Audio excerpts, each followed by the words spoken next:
recording. Multi angles. How are things, man? How's the quarantine treating you?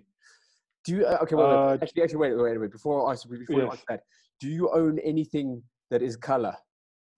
Any item of clothing that is color? Are you seeing everything of me on with black? Dude, I've only ever seen you in black, I think. Ever. It's much easier to dress up for any occasion. Yeah. There's less thinking involved. And if I could, my dream closet would be like a Batman cupboard. Would be all the same T-shirts, which I almost have. Okay. And all the same pant. Yeah. And that would be like. So you're working on it. So you're working on dude, it's called decision fatigue. So you don't have to make that decision every day of what you're going to wear. Exactly. Okay. All right, fair enough. But the problem with this consumeristic culture right now is when you go back to that shop to buy more of the same shit, it's not there anymore. Yeah. And it's some new style. So whatever track pant you like is now only available in skinny, which is why am I sitting at home in underwear for an F-16 pilot? You know what I mean? I'm not pulling any G's. You hear F-16. You got to get up and you sit on the toilet, yeah? Yeah, we have these pants to get you down on your veins, to keep your blood flowing when you're pulling out 5 G's out of a tomcat in a dogfight. Yeah. And I'm wearing this now, and I'm like, bruh, I don't need this level of deep vein thrombosis in my situation right now. That's funny. But yeah, all clothes are skinny, so. Well, at least you know you're not going to pass out while taking a shit. You know what I mean? That's fine. You'll be strong. You'll be. That's half my day now in lockdown, dude. It's just taking a shit. Taking a shit. No, it is. Hours, dude. It is a thing, man. It's like you get that stanky leg when you walk, you know what I mean? When Wi-Fi plus sitting down, you get that chicken leg when you stand up, and you're like, oh goodness, you got to get your balance a bit. So it's like my partner's like, where have you been for so long? I'm like, just don't go upstairs. That's all I can say. You know, and I'm working on this bit where for me Twitter is for the shitter. Yeah. Because there's only shit news on Twitter, right? Dude, yeah. Even happy people, like comedians are heavy, like angry on Twitter. Everyone's angry on Twitter. Oh, I get on Twitter and I'm immediately like, Yeah. So, like, I leave Twitter for the shitter. I like it. Because it gives me the shits as well. Yeah. Because I'm going to talk about this on my show later, but did you see about the bubonic plague that showed up? I saw. No, dude, do you know how hard? I'm not even surprised anymore, bro. Dude, like, you're lucky as a man in an island, and I apologize, I don't know if you have kids or not, but I have a teenage son, right? Yeah. And I keep I'm trying to be the dad, and what's going on with you, and it's a tough time now, of course. And I'm telling him, kid, maybe you should just take a few days off from the media, because it brings you down, right? Yeah, for sure. And he's like, yeah, Dad, cool, but did you see this headline about the bubonic plague? And like, I'm trying to think, okay, can I pull a fake news? But now kids are aware of that, right? Because they're 16. He says, no, Dad, on the Wall Street Journal. I'm like, oh man, how do I contextualize the plague that's during a pandemic and tell my kid everything's gonna be all right? You know what I mean? I'm like, no, dude, I don't know. It's the thing is now before it always feels like with everything that's going on at the moment, it's just like you get to a point and you get to the top of that mountain, but then there's like 10 more valleys, 15 more peaks, and Mount Everest at the end, and you're like, come on, bro. Like everyone, dude, we had killer bees, right? Yeah. I don't know if you saw the brief thing about killer bees. Well, right? they were called which myrtle. In itself, right, would have been a tough year, right? Yeah. There's plagues, there's killing, there's animals in the street. You know the fires that happened in Australia? That was 2020. That was 2020. It feels like it was 1958. It feels like it was that long ago. It was this year, the fucking fires. The fires were at the beginning of this year. We all, the good news is, when you look at like Obama or any American president, like when he started and when he ended, you know how the guys aged? Yeah. I think we all aged here. There's no way I had this much gray before this shit. Really? I woke up this morning, I'm like, it was a bit of a mix. I'm just lying to myself, another midlife crisis lie. But every morning, dude. But I scheme, I mean, I suppose I can ask you this question, Sure. but I was writing these questions for my show, and one question I wrote, is this real? Yeah. Some lighty, like in a Black Mirror episode, we all in his dream. Yeah. Some, For sure. or somebody's on a very shitty trip. Yeah. Yeah. This is the worst acid trip of someone's life, dude. This is Donald Trump's acid trip. That's what's going on here. Because he got into power, and then someone slipped him some mushrooms, and then everything is going wrong all at the same time. But it's like, you're talking about the American president's aging. That oak isn't aging. He's just freaking filling himself up with Adderall, speed, and McDonald's and just going, bro. He just doesn't give a shit. He just freaking goes. And then Kanye's there. Kanye's the only man who can take him down. Who thought that? If someone told me at the beginning of 2020 that Donald Trump was going to be facing Joe Biden, who can no longer fucking wipe his own ass, let's be honest. He's so fucking far gone. And then there's fucking Kanye West. The thing is that Kanye West being the president is less weird than Kim Kardashian being the first lady. Imagine that, dude. There's going to be some fire. But if I told you this, if somebody told you this a year ago, Mac, I would have told them you're smoking your socks.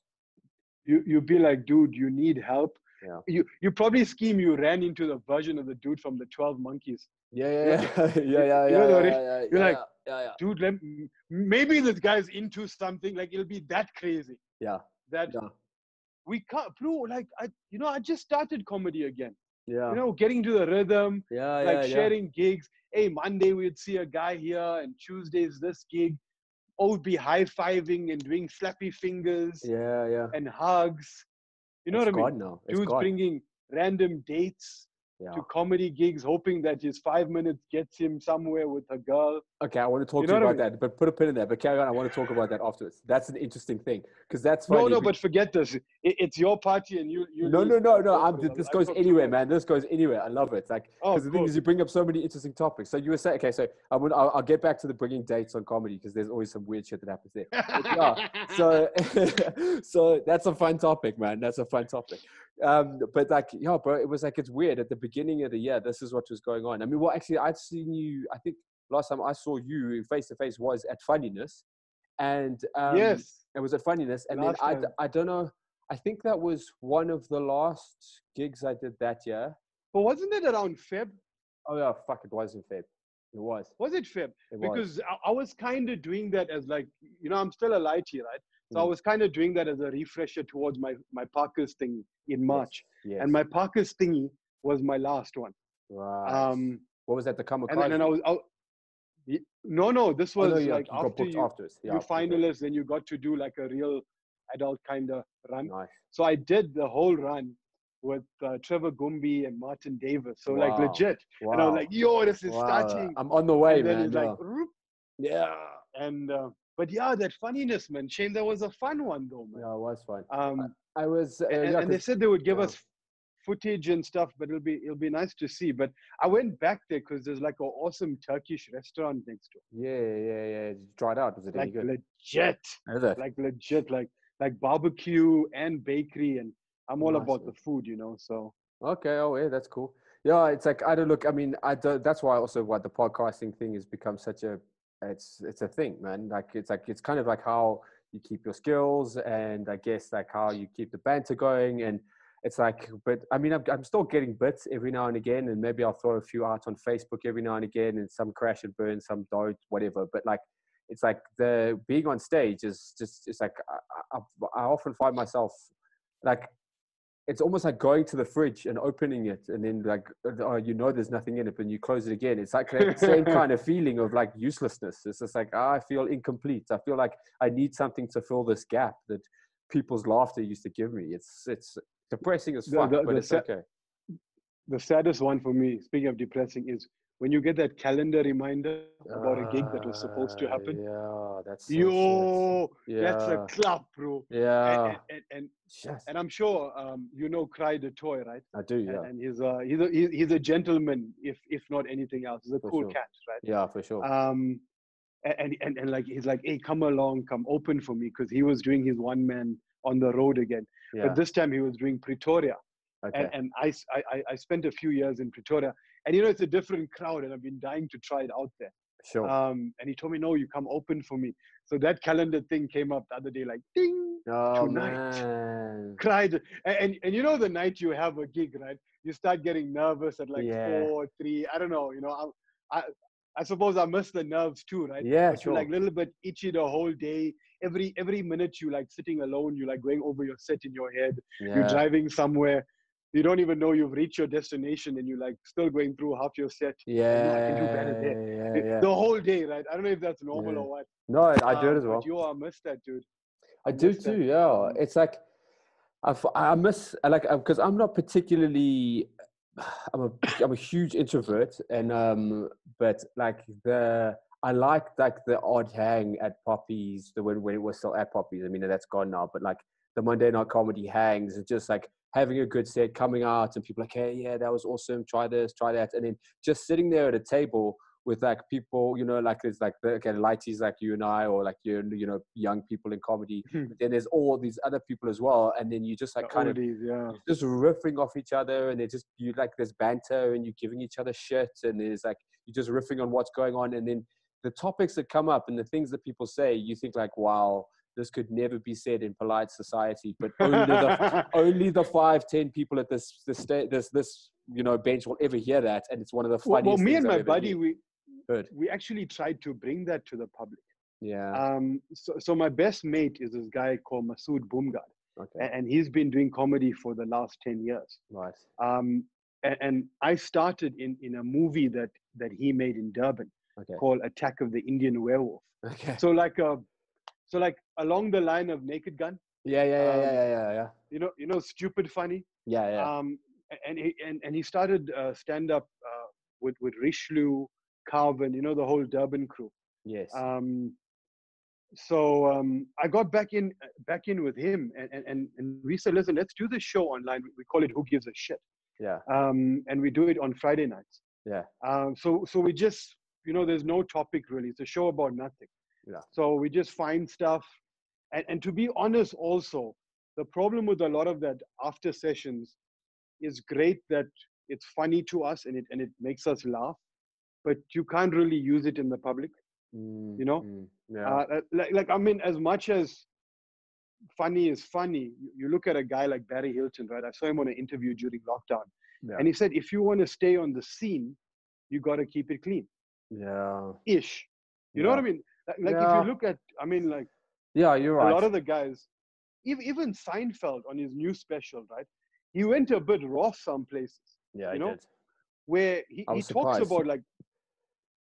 So you noticed it too, right? Yeah, for sure. And you go hard, right? Especially. I liked it. I liked it because of that. On community policing guys. Yeah. But as a married guy, and you know my stuff's about marriage too, right? I can check he's suffering in the marriage. Yeah. He's like you know, all that money, and he's like shit.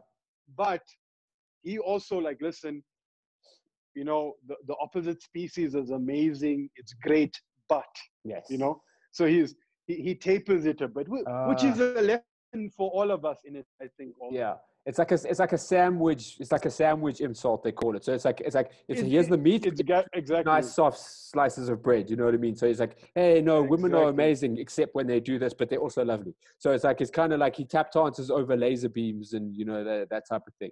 But which is what he's always been brilliant at, right? Yeah, I mean, he's a wordsmith. Yeah, he can make you cuck yourself on talking about laundry as much as another guy can make you cuck yourself talking about an orgy. Yeah. You know what I mean? Yeah, for sure. That's a skill. And then you wonder like how. So, but also you know, me and Masood have this feeling that Seinfeld made a deal with the devil that whatever he says is funny. Yeah. You know, anything. Look at the Zoom. It's just two guys talking to each other. Yeah. Nobody's gonna watch it.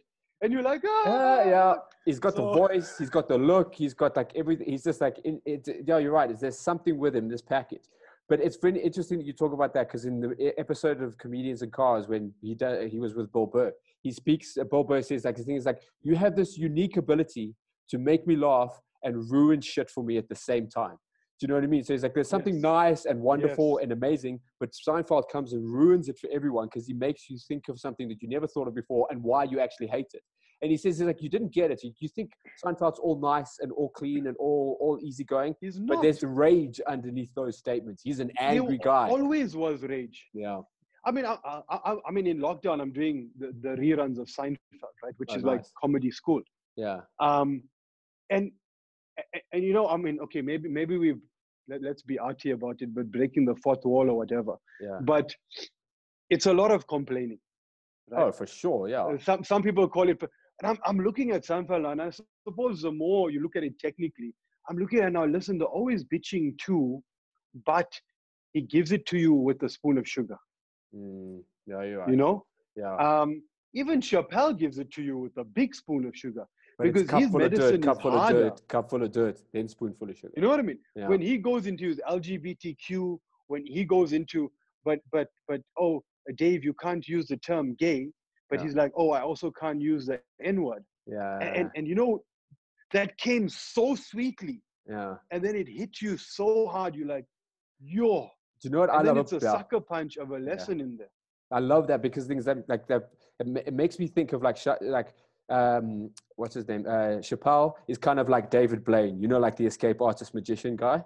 I don't know if you know, like, but he's like, he'd be like the type of guy who'd like hold his breath underwater for like, 12 minutes, or he'd be like cocooned in a thing of ice for like a day and a half and they get him out. So he's like a magician, but he's also an escape artist. I feel like that's how like maybe Chappelle and then less to extent Bill Burr's like, they bring up this harsh like premise and this hectic topic. And then I watch it, he says it and I'm like, how the fuck is he going to get out of this? It's like, he puts himself in restraints in like a thing and he's like working his way out and he's like, boom, free. And then he uses this massive laugh at the end of it.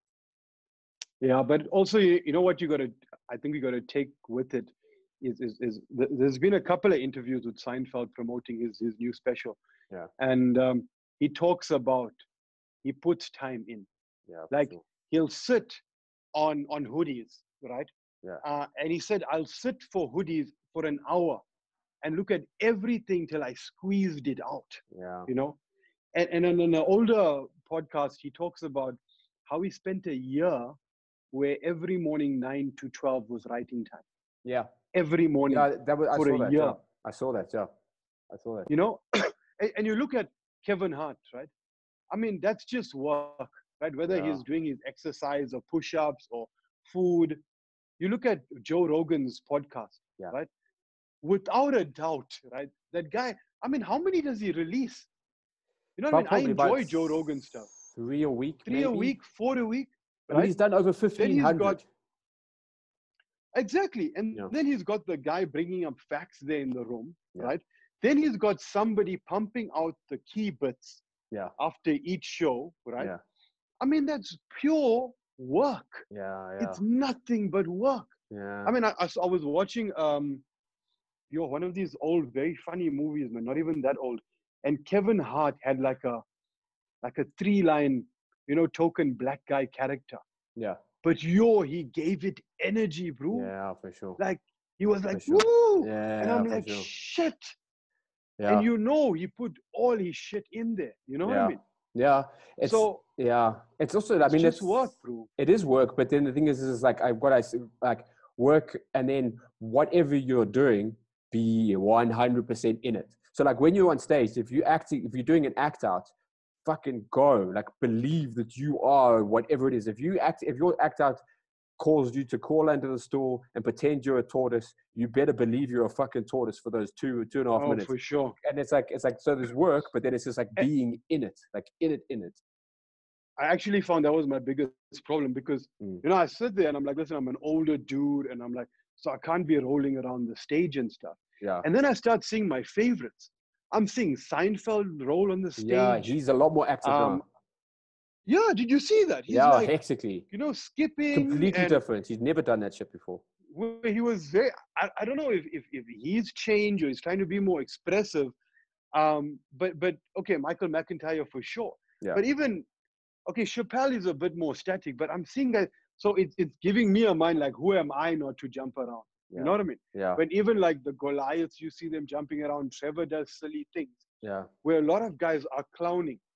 Yeah. And I think sometimes is when we come with our oh, I'm funny, new guy thing, and you're like, this is my, no, dude, everybody has to take a tumble and act in it and be expressive and stuff. So Yeah. I like it. You start noticing stuff. And what I miss though, being new, is seeing like even the local guys, like you said, the pros we see on a Monday who come on Monday, is you see them doing a similar set, or you see their repetition or their routine. Yeah.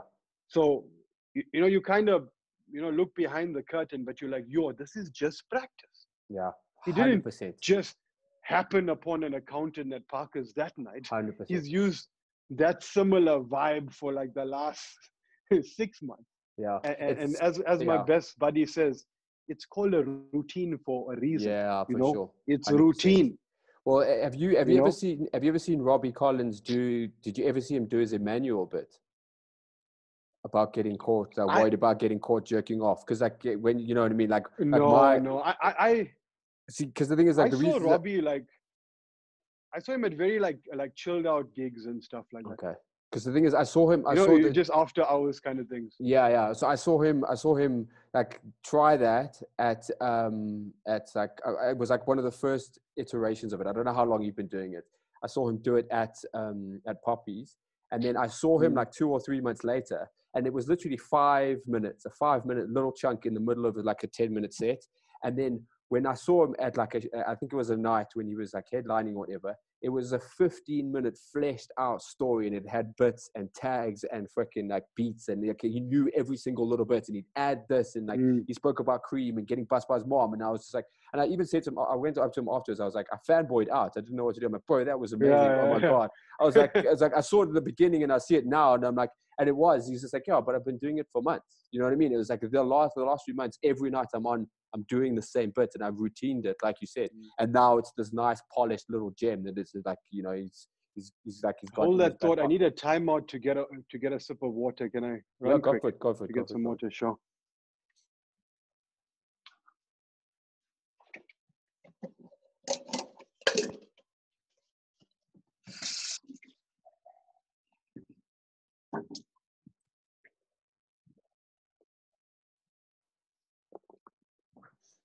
He's back. Cool. I know exactly what you're saying, and sometimes I think comedians, the more analytical they are, the more smoother you look. Yeah. The more practice you are, the less practice you look. And I don't mean like I mean like that clever, where you don't even know they're changing a bit between a thing. And like if you talk about that, like Prince. Is from Monday night, he's smooth. You can see him like I love the slickness of that. One of my favorites from back in the day was Rishlu. And seeing him host at Parker's is a beautiful thing as well. Mojak, I can't speak his highly enough of hosting that guy, dude. Is sick. Sick. Like it's so smooth. But you also got to say, listen, dude, that's 10 years, 6 years, 7 years. Yeah, you know what I mean? For sure. But the thing is, like, it was interesting. You mentioned Mojak, and like when I had him on the podcast, he was like, I was talking to him, I'm like, dude, like, I love the way you host, and we're going into that. He's like, yeah, for sure. But you said like it's also 10 years. He actually mentioned that. But then he also mentioned, he's like, yeah, but if I go and ask someone in the crowd and they tell me some obscure job that I've never heard of, he's going home and he's writing about that.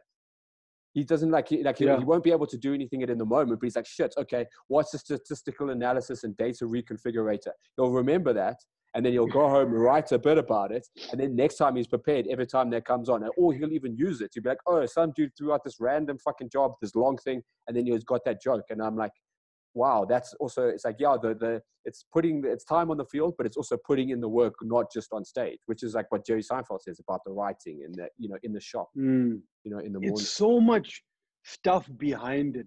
You know, when you start off naive, the newborn, you're like, yo, I'm funny with my friends. I can be funny on stage. I'll just go there and chat. And I think that's why that Kamikaze was such a cool experience. Yeah, for sure. Because, you could check dudes, and I know you were on there last year and stuff like that. But like I'm from corporate and I'm analytical and I gotta watch and learn whatever. Yeah. So I asked them, and they're like, of course you can come for the other nights. And I'm like, I'm a fan of comedy. Why would I number one, not go watch comedy? Yeah, You for know? sure. And I saw guys like Bryn Gillies, Mbali, Wandile, a lot of the guys, Molokelo, like during the entry level phases. And they were sick. You could see the shit. And then you could see the dudes who like had no prep, Yeah. whose bodies are like, just go on. Yeah. Just go on. Yeah. And I'm parking there, I'm like, yo, Yeah. you know when an O on his first time decides to use the stool, Oof. like you haven't earned stool, you don't Yeah. you don't Yeah. need the stool. You haven't Why moved are the you doing this? microphone out the way yet. It's still in the like the stand is And still you're like, directly blocking bruh. you from everyone. Yeah, for sure. It's so scary and it's so funny, but hey, it was a crazy experience. But and also I've met some of the established guys are really helpful guys too. Yeah. I have much respect for them. Shout out to Prince, like we said on Monday. Sure. Shout out to Robbie and Q for Kitcheners. Have you done Kitcheners? I have, a few You must times, have done. I love it. It's like Yeah. I love it because it's like this woke crowd, and I throw out some horrible language, and then everyone's like, because Mojack, like I got on because I had Mojack on the podcast, and I was like struggling to get on for a bit. I was always getting blue ticked, and then like I had Mojack on the podcast, and we kind of built a rapport, and then like we became like kind of like like more like more sociable, and then I would always ask him, and he let me on. And the first time I ever went there, I did pretty well. I was excited with my performance. I got off, and he's like, "Yo, so edgy, bro." And then he just like walked past me and carried on hosting. Because even on the podcast, he's like, "Why are you so edgy? What is like with these new guys? You're just so edgy, and you just want to be like, fuck this, and like say all this, and tranny this, and all these hectic things, no clean." And he's the one who encouraged me to write clean. He says, just like, I'm like, "Yo, but it's not my type of comedy." He's like, "Yes, but write it, and then it'll make you a better comedian. It's only going to be more tools in your arsenal. You don't have to be clean all the time, but just write a few clean jokes, and it'll make you a better writer and a better comedian." And I was like, I can't totally agree. I can't argue with that. And I started doing that. And dude, the reality is, right, in terms of clean stuff, if you suddenly get the call for the Daily Show, to come with a clean 5, you're not gonna say, "Oh, I'm edgy." Look at Mark Normand. I mean, like Mark Normand is one of my favorite comedians, and he talks about anal and freaking like he's disgusting on stage, terrible. But he's done 17 late night performances. Conan, Stephen Colbert, like he's done all the late night performances. Because he's like he knows it's good for his career. But then when people come and watch him, they'll have something else. But it's all reps, it's all repetition. It's a different type of audience. It's like. That's why I don't really ever say no to gigs. I'm like, I'll perform in your shitty pub. I'll perform in there. Whatever. Why not? It's like what Robbie put on Facebook the other day. He's like, comedians are the only people who will do things for free again and again and again just to get better at their craft. And I'm like, shit, if he's still thinking like that, and it's like that. So you just have to keep doing that. There's going to be a lot of times that you're not going to get paid. But let's talk of the good side of it. For me, on a small way, you can show up with no equipment. You don't have to be and I know you love the chads. You don't have to take a mountain bike with you anywhere. No, for sure. You don't have to take a canoe or any equipment. You're just like, dude, if you happen to be on a Luigi Plummer conference in Germany, once you're done with that, you can be like, guy, is there a comedy club around here? For sure. And the good chance, if it's a conference and it's some bullshit Wednesday night, you can rock up there like, dude, I'm from South Africa, give me 5. Yeah. And they're going to give you 5. Yeah, you're right. And you're going to have fun with it. How crazy is that? For sure. No, but the thing is, but the thing is, I love the fact that, like, I'm happy that not to get paid and do it. I love it that much. So I'm exactly, I agree. I'm often like now will plan whenever it's possible, but I will plan holidays around comedy. So I'm like, I will go to London, I will go to Dublin, I will go to New York, I will go to LA. Because it's like, I can do comedy there. You know what I mean? I'm coming with you next time, dude. I am New York. I am in. The minute it's safe, right? Yeah. And I'm thinking maybe even 2 years, right? But when it's safe, I'm hitting a world tour, bro. Yeah. I'm going either world tour or anywhere, like even Vietnam for a week or some Dude. shit. Where would you go? Where would you want to go? Vietnam or like, but like, what about like LA or like, 'cause, dude, in New York, I know it's expensive, but you can I got spend. my visa just before lockdown. Did you? For Vietnam? My US. Oh My wow, that's 10-year US visa. awesome. And for the brown Muslim guy, whose first name Congratulations, is bro. Well Mahmoud, done to you, dude. right? Your first name is Yeah. Mom. So Yeah. I was even surprised. I'm like, yo, it's a trap. But listen, no, my buddies went last year. Yeah. And they did a few open mics. Okay. So Masood and my other buddy is Mo Magic, Okay. and he's a serious magician. Right. So they said, no, you gotta come. And we are like, these guys have been in the game for a while, but I'd say we're all over 35, right? But our dream is Disneyland. Yeah. Like that's it, right? And now Disneyland, they went to the new Star Wars exhibition. Wow. Which is like you get to fly the Millennium Falcon. That's amazing. And like you control it with the screens. There's stormtroopers walking around and shit. So like you get to be a kid. So definitely there, but I don't know, like America's a bit nutters right now. Yeah, for So sure. a scheme to be safe, maybe hit somewhere like off the beaten track. Yeah. So like, where you can like I think on that Mario show on Laughter on Lockdown, Yes. they had a proper like British or American or something dude, and he was in Vietnam, right? Oh wow. And you could check like he's living that life where the beer is like at $1 or something cheaper. Yeah. And he's got like a shitty apartment, and he meets some local chick every night. Wow. And he's just doing like this dude is living the life. I'm like, yo, dude, I know this guy. We just message him. He says there's literally a couple of comedy clubs in Vietnam. Wow. So they're starving for comics. Doing, well, even if they're not, dude, like for free, they're going to let us on, right? Yeah, for sure. For sure. And living costs. And we're adding to our, and relatively, I mean, you're going to go to Europe, you're going to spend a shitload per meal, right? Yeah. And that's how I work out travel, right? You. You're going to go to US show, and whatever's going on there now, they need some time to cool off. 100%, right? yeah. For sure. So hit to Vietnam, friendly people, reasonable cost, good chows, good drinks. You can, go off the beaten track. Yeah. You and I go, they're only going to kidnap the white guy. I'm safe. The minute, listen, if we backpacking for like 2 days, yeah, my tan is gone local. Right? Yeah. I look like a dude who belongs making the rice myself. Yeah, for sure. If the O's kidnap us, I'm going to be like, guys, I brought him to you. Yeah. I want my percentage. And then you'd be like, Doc, you're going to leave me here? I'll be like, Mac, listen, let me take the money. Yeah. Let me get back home. I'll call the local radio station. I'll make a drive. Free Andrew Mac. Funny. We'll do a hashtag. We'll do like a heart. Yeah. Free Andrew Mac. In it. Yeah. And you know what? I'll only take 50% of that taking. Yeah. But the other 50, I'll bring it back. And imagine how popular you'll be. The comedian who was taken by rebels in Vietnam. Ladies and gentlemen, now from the Vietnam jungle, been kidnapped for 5 years. Put your hands together for, what shall we call her? The prisoner. The prisoner, the prisoner. Andrew the Cage Mac, and we'll bring you on stage in a cage. Yeah. Then I can go, oh, dude, that's perfect. Then I can say, like, look, I had to fucking smuggle drugs back in my ass, and I could start handing up white powder. And, dude, it would be perfect. There's got to be something there. There's an entire plan. I'd actually go to Vietnam, not to do comedy, but just for the story, by the sounds of things, actually. Just to have all of that shit happen. I do it just to sell you to the rebels. I do it just to in fact, that's amazing. That's amazing. Okay, so you're going to do it just to human traffic. How bad is lockdown for you, where you're coming up with schemes to human traffic fucking white comedians, bro?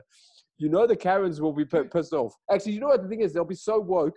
It'll be so woke that actually half of the people in America will be like, he's a cis white fucking male pig, and he deserved it, actually, because it's actually, I should be apologizing for everything else. Did you see that thing that like those trolls were doing in America? Some of these kind of like black dudes. They were going up to white people and they were demanding them that they apologize for slavery.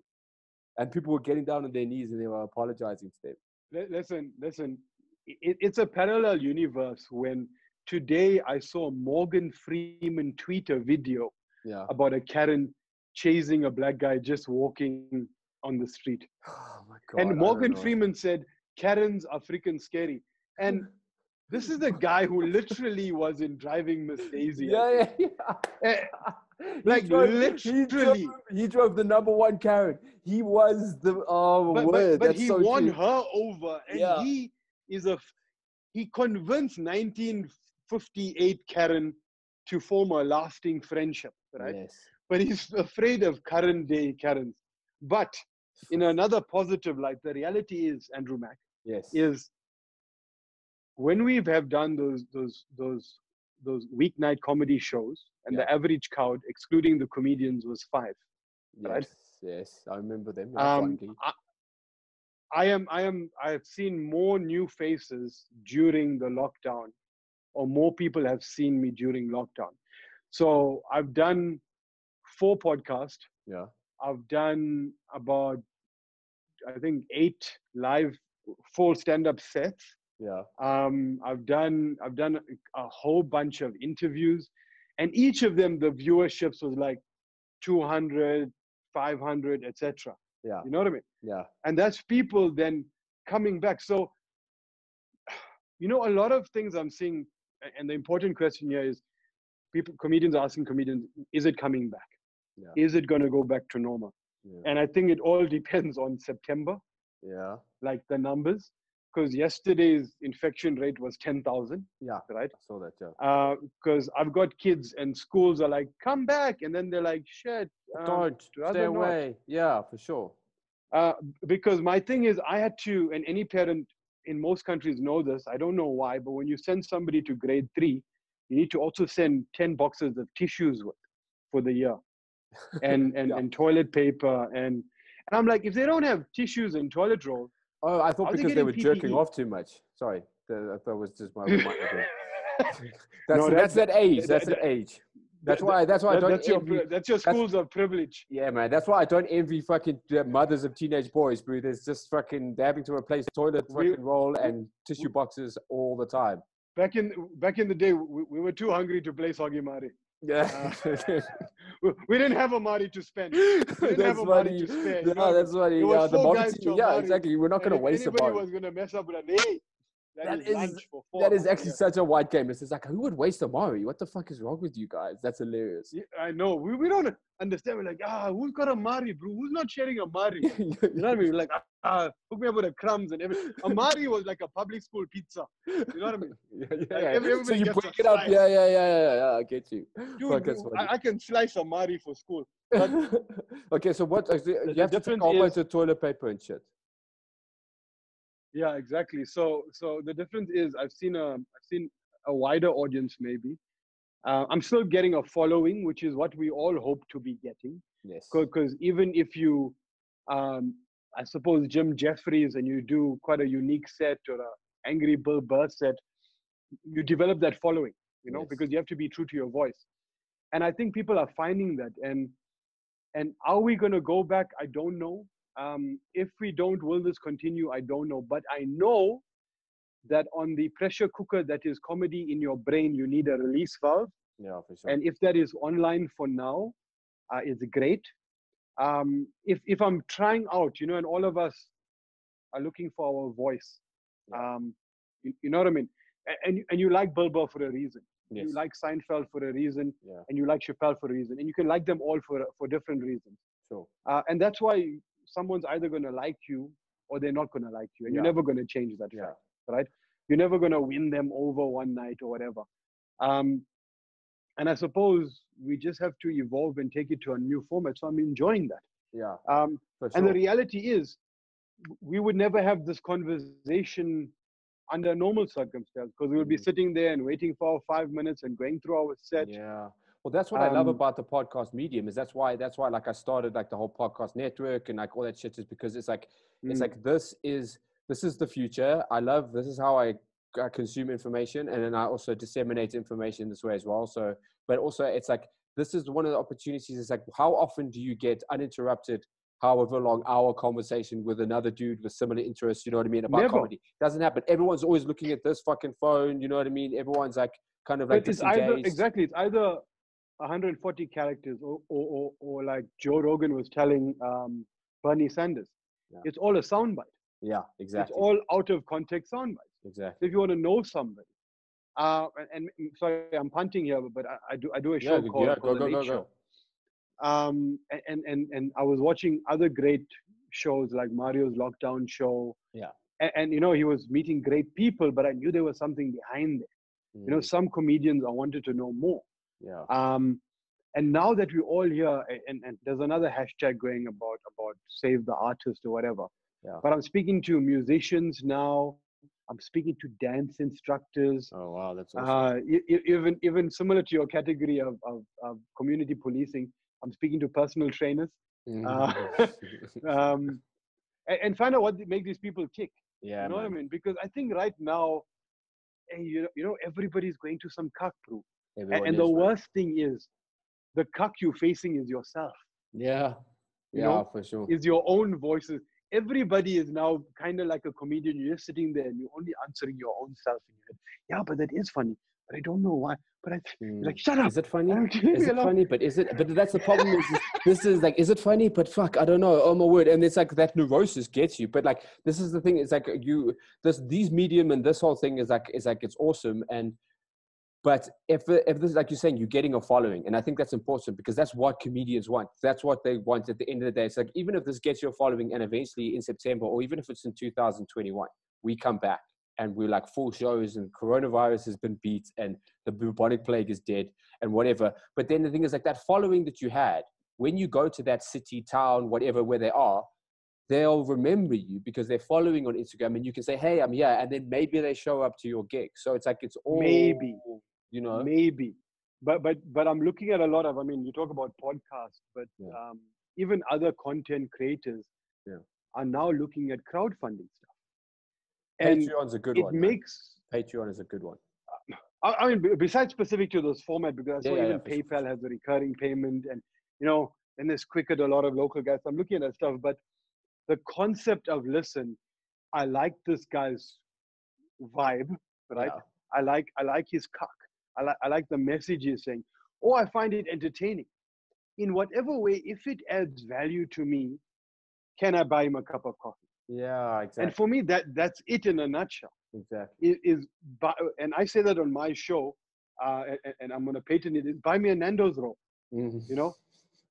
And Yeah. if enough people buy me a Nando's roll, maybe I get a Nando's meal. Yeah. But you'll flippantly buy yourself a Nando roll or a cappuccino.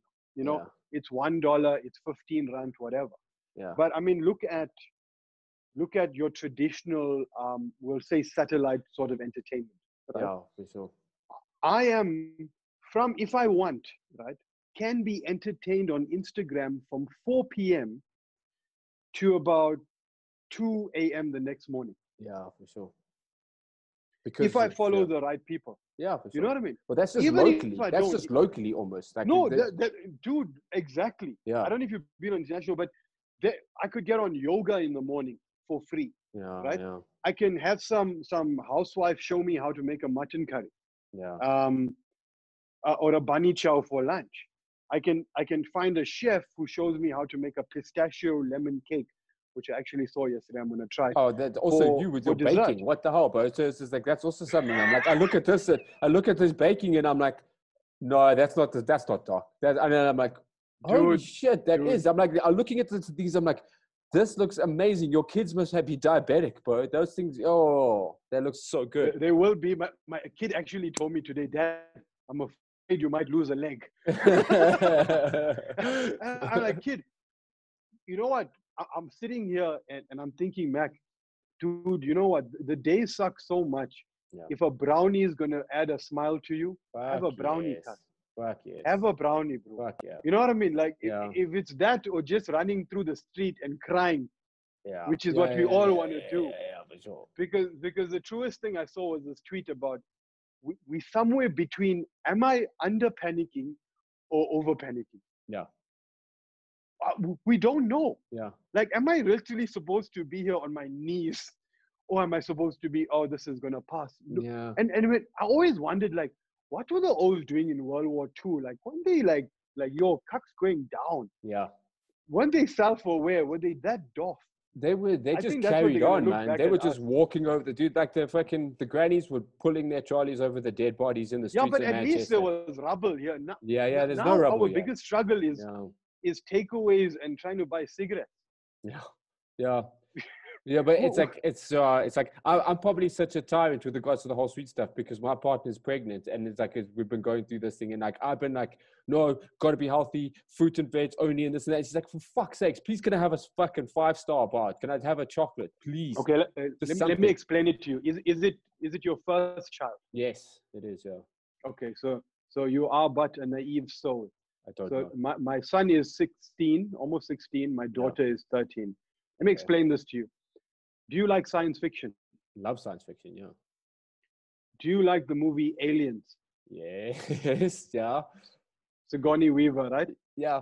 So, because if you said I like science fiction and not aliens, I would leave now, come there on the camera, people would see me slap you, and then I'd sanitize you and come back. Yeah.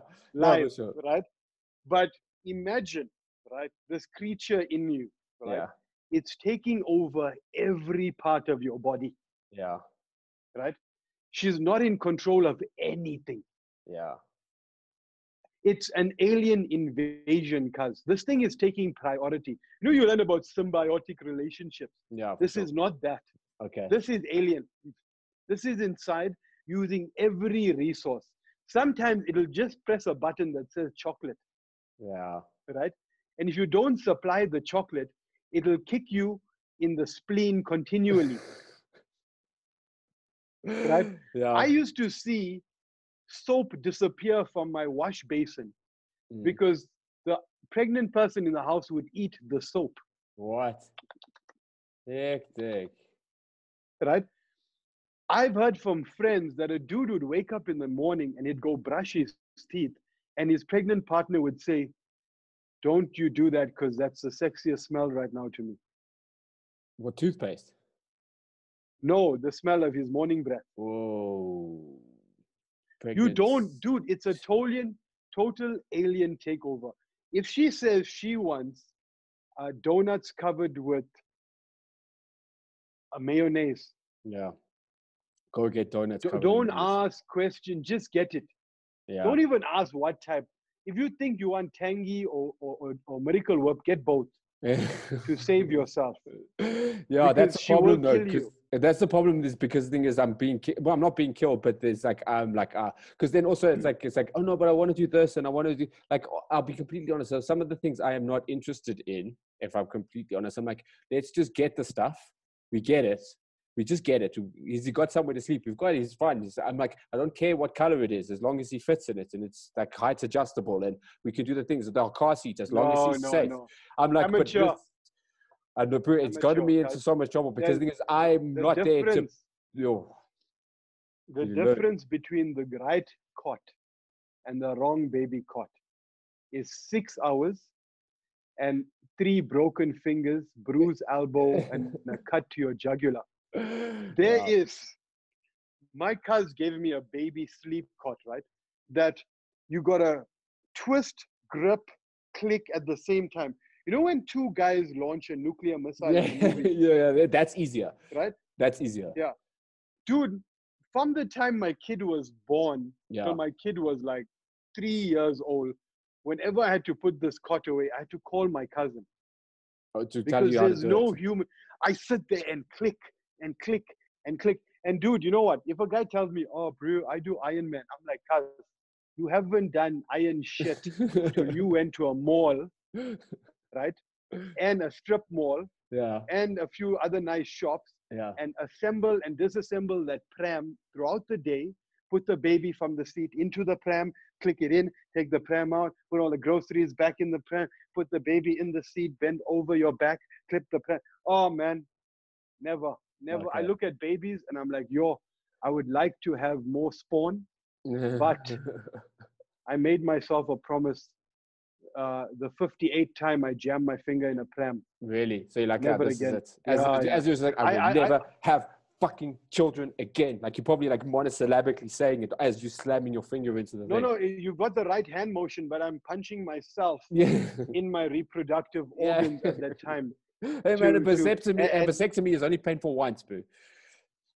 No, not at all. No, I got no time for that shit. I'm gonna punish myself. You know what I mean? I think through older age, when dudes like lose erections and stuff, it's by choice. Oh, okay. It's you know, just like, I can't because have you another remember, kid. you never see a president like under 50 generally. Yeah, for sure. Because that's when the plumbing works and their focus is on ass.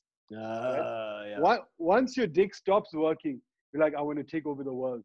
I want to open a company. Yeah. I want to be on Time magazine. Yeah. I want to be a CEO. Nobody wants to be a CEO of your dick work. Yeah, for sure. They got too much other things. Yeah, exactly. Well, the thing is, the only guy who did both was Hugh Hefner. And Tiger Woods. But Tiger Woods got himself into a lot of trouble. See, that's the thing is he was playing with the wrong stick, but wrong stick and balls. I mean, he got too good with the one set and now he needed the other. But you're right, dude. It's just like, but also I think as well, you know, like we're talking, okay, like we'll bring it back full circle, like to finish. Like we're talking about like the whole, like the work thing. And you know, like work. So like Tiger Woods was fucking with his fucking sticks and fucking balls from 4 years old playing. His dad was making him play, and he couldn't concentrate on anything else other than golf. He wanted pussy badly. He wanted it badly, and it came out when he was fucking top of his game, because it was like he repressed it and he pushed all that shit down. So you got to still, like you talk about, like you got to let the steam out of the pressure cooker. He had to let the steam out of his pussy pressure cooker, and he didn't do it, and it got himself into a lot of trouble. So that's the problem. That's why I think. That's why I think we can never get that famous, Andrew, because if those doors open to us, you know, we need to start a stock fell where every $20 we make, I'm gonna take 10 from you, Andrew, and just keep for the lawsuits later. Yeah. After every gig, Doc, just here's my 250. Just put it away, please. Just open like a savings account, like an ABSA account for Andrew's cases in the future. It's insurance against being a cunt, boo. It's perfect. It's insurance. Yes. It's insurance from your own cuntiness. I love it. Yes, it's like pet insurance. Yeah, exactly, dude. So sorry for doing this, but I really appreciate you. Thanks, man. It's been awesome. An awesome chat. No, it's cool, dude. I must thank you. I must have you on my show anytime, man. Once I'm sorting out logistics and stuff like that. Cool. You have made me laugh through my nose on several occasions. Yeah. Till the water ran down my cheeks and made me cry. It's always a joy seeing you. Thanks, man. And I hope to see you again, dude. Yeah, man. And if not, if there's any way I can help your show or keep you going, or if you need someone to shout at when you can't shout at your inmates, feel free to shout at me. I've sent you my number, and if you think of any other crazy projects, man, I'll let you know. I'm always open for it. And I think, don't stress, dude. We will come back for this. Yeah. You are bringing a child into this world, so yay! Yeah, I'm excited, man. I'm excited. I'm super excited. I'm super excited. And we'll keep in touch, dude. Yeah, for sure. And you said like you got so you got the show on Saturday, and then you do and every night at 10. Yes. So anybody who needs to follow me, DocComedy. There's 2 C's in there, so you'll find me on DocComedy.com. Yeah. You put an @ in front of DocComedy. You can find me on Instagram, on Facebook. I even have the YouTube channels now. So the main source of comedy right now for me is Tuesdays, Wednesdays, and Thursdays on Instagram Live at 10 p.m. I host The Late Show with DocComedy in the tradition of most late shows.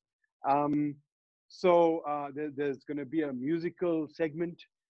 There's going to be a news segment, and then you're going to meet, obviously, comedians, because I love them first, musicians, business owners, and a lot of cool people like that.